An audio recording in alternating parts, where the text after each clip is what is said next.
How to use video on green screen on TikTok. Hi guys, in this video I'm gonna show you how to use green screen video on TikTok.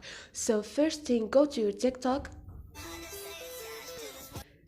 tap on post, tap on effect.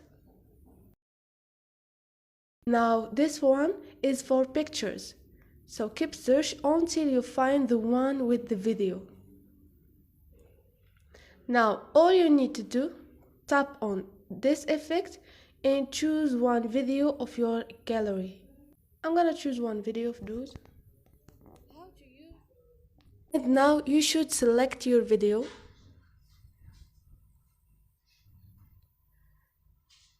And now you see you can point at the video and use your face to anything you want.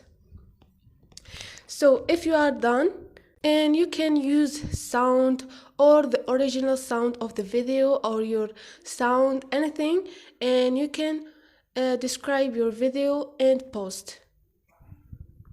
So this is it. This is how you use green screen videos on TikTok.